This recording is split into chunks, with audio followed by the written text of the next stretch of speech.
Every time you pull up to the pump, you're making a choice, and it's a choice that goes far beyond just regular or premium. What the big gas companies don't want you to know is that one of those choices leads to a cleaner, healthier engine, while the other could be silently costing you thousands of dollars in repairs. This isn't a conspiracy theory. This is about what's actually in the fuel you're buying and what's been left out. A huge number of gas stations across America are selling you a product that is silently, slowly, and systematically compromising your car's engine.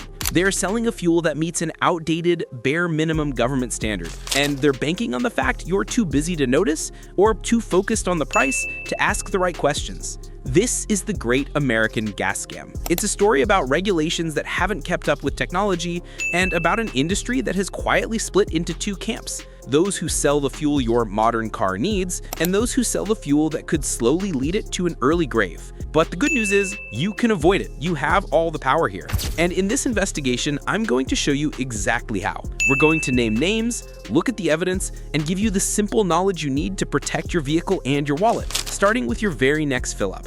What if I told you that a huge portion of the gasoline sold in America doesn't have the robust level of ingredients your engine needs to run its best and could be slowly clogging its arteries? Major gas stations, including some of the biggest names you see every day, are banking on the fact you won't notice until it's too late. Today, we expose the dirty secret of cheap gas and reveal which brands are part of the problem. Section 1. The silent killer in your tank. To understand what's really happening, we need to take a look inside your engine. Imagine your engine's fuel injectors, intake valves, and combustion chambers. Now imagine them getting coated in a sticky, black, tar-like substance. This is carbon buildup. Think of it like cholesterol in your body's arteries. A little bit might not cause a problem, but as it accumulates, it starts to restrict flow. It chokes off the engine's ability to breathe and perform as it was designed. These deposits can bake onto intake valves, preventing them from sealing properly. They can clog fuel injectors, disrupting the fine mist of fuel that's supposed to be sprayed into the cylinder. When that happens, you start to feel it. Your car might idle roughly, shaking a little at a stoplight. It might hesitate when you press the accelerator. Your fuel economy starts to drop, and you find yourself visiting the gas station more often, even though your driving habits haven't changed. For decades, this was a manageable problem.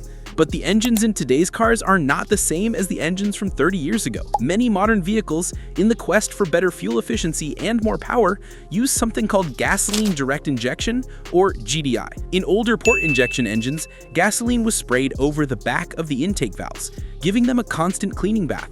It was a built-in cleaning cycle. With GDI, the fuel is injected directly into the combustion chamber.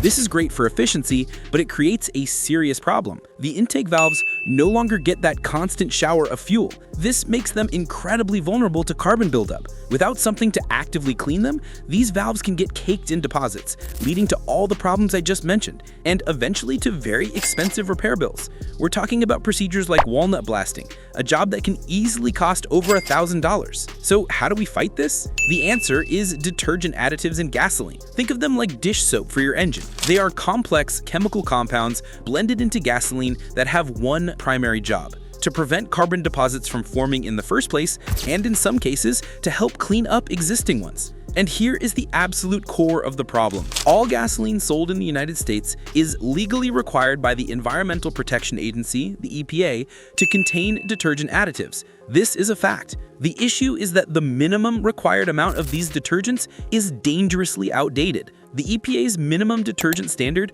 was established way back in 1995. Think about that. The cars on the road in 1995 were technologically ancient compared to what we drive today.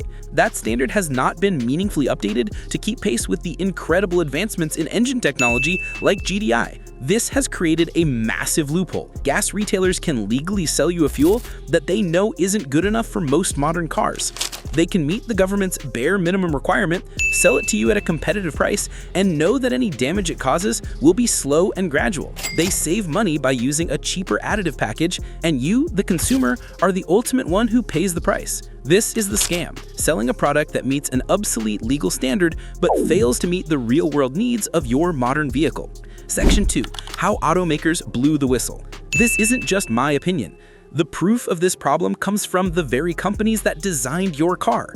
Around the early 2000s, automakers like General Motors, BMW, Honda, and Toyota started noticing a disturbing trend, a spike in warranty claims and complaints related to rough idle, poor acceleration, and decreased fuel economy. Their engineers traced the problem back to one thing: heavy carbon buildup. They quickly realized that the EPA's 1995 minimum detergent standard just wasn't cutting it for their new, more sophisticated engines. So in 2004, this group of leading automakers did something unprecedented. They took matters into their own hands. They created their own, much stricter standard for gasoline quality and called it Top Tier. This is the key to the whole story. Top Tier isn't a brand of gasoline, it's a seal of approval. It's a certification backed by some of the biggest names in the automotive world, guaranteeing the gasoline you're buying contains a significantly higher concentration of high-quality detergent additives. To become Top Tier certified, a fuel brand must submit their detergent additive package for rigorous testing to prove that it can prevent and even help clean up engine deposits. The automakers didn't do this to make money. They did it to protect their customers, reduce their warranty costs, and ensure their vehicles performed the way they were designed. They were essentially blowing the whistle on the inadequacy of the government's minimum standard.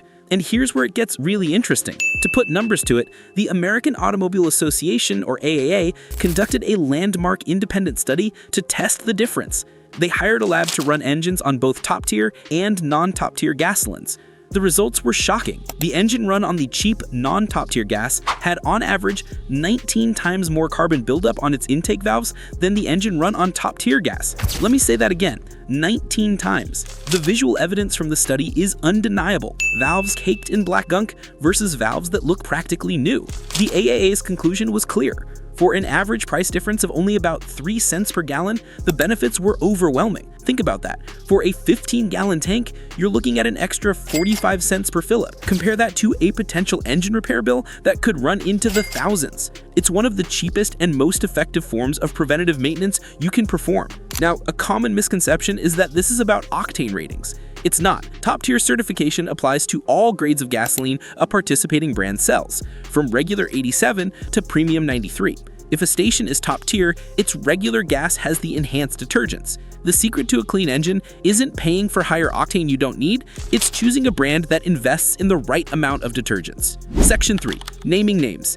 This is where the rubber meets the road. Today, about half of all gas stations in the US now meet the top tier standard. But that still means there's a 50-50 chance the station you pull into is selling a fuel that only meets that bare minimum 1995 EPA standard. So let's get specific. Which brands are currently not on the top tier certified list? This list can change, so always check the official top tier website for the latest information, but as of late 2025, these are some of the big ones. First up, many supermarket and warehouse club brands. Safeway Gas is not currently top tier certified. The same goes for Sam's Club. Unlike its direct competitor Costco, Sam's Club is not on the top tier list. Another giant inconvenience is 7-Eleven. With thousands of locations, it's a common stop, but 7-Eleven is not a top tier licensed brand. Then we have some of the largest dedicated gas station chains. Circle K is not currently a top-tier participant in the United States. Speedway is another major chain that is not on the official list, even though it was acquired by Marathon, which is a top-tier brand. Murphy USA, often found in Walmart parking lots, is also not a top-tier brand. And for professional drivers, some of the biggest names in travel stops are also missing. Love's Travel Stops and Pilot Flying J are not top-tier certified. The pattern is clear. Many of the brands that compete most aggressively on price or that treat fuel as a secondary convenience item are the ones that have opted not to pay for the better additive packages. So who are the good guys in this story? This is the list of brands that have made the investment. Household names like Chevron, Shell, Exxon, and Mobil are all on the list. One of the most important names, especially for price-conscious shoppers, is Costco.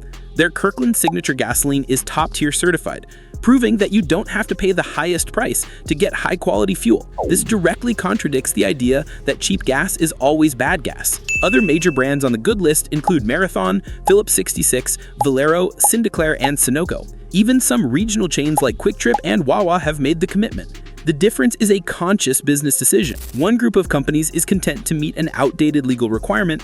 The other group has partnered with automakers to provide a fuel that is genuinely better for modern engines. Section 4. Your personal action plan. So with all this information, what can you do? The answer is incredibly simple. Choose a gas station that is top-tier certified. That's it. From now on, when you pull into a gas station, take 2 extra seconds and look for the official top-tier logo on the pump. If you see that logo, you can fill up with confidence. If you don't, it's best to drive on. To make it even easier, the Top Tier program has an official website, toptiergas.com, where they maintain a complete up-to-date list of all licensed brands. Now, let's make this practical and answer some common questions. First, what if I've been using cheap gas for years? Is it too late? Absolutely not. The same AAA study found that by consistently using a top-tier gasoline, a significant amount of existing carbon deposits could be cleaned away over time. It is never too late to start making a better choice. Second, is it really worth the price difference? As we covered, the average price difference is only about 3 cents per gallon. For a 15-gallon fill-up, that's 45 cents. Think of it as the cheapest insurance policy you can buy for your engine. That small investment can save you from a $1,000 repair down the road. Finally, what if there are no top-tier stations near me? This is a tough situation, but you still have options. You can mitigate the potential harm by using a quality fuel system cleaner additive.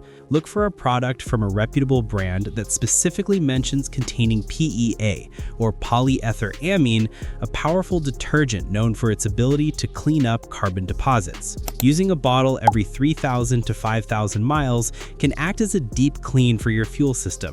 It's an effective defensive measure if your options are limited. Here's the bottom line. For decades, the gap between the government's outdated 1995 minimum standard and the needs of modern engines has allowed a 2-tiered market to emerge. One tier sells you the fuel your car was designed for, the other sells you a product that, while legal, can slowly compromise your vehicle's performance and longevity. But this isn't a scam you have to fall for. Your engine doesn't care about marketing. It cares about the quality of fuel, keeping its critical parts clean. By simply choosing to fill up at a station that is committed to the top-tier standard, you are protecting your investment. Now, I want to hear from you. What gas brand are you currently running? Have you ever switched to a top-tier brand and noticed a difference in how your car runs? Share your real-world experience in the comments. It might help someone else save their engine. If this video helped you understand gas quality better, do me a favor. Hit that like button and share this with one person who needs to see it. And if you want more content that breaks down automotive myths with actual data, hit subscribe and turn on notifications. Thanks for watching. Choose your fuel wisely, and I'll see you in the next one.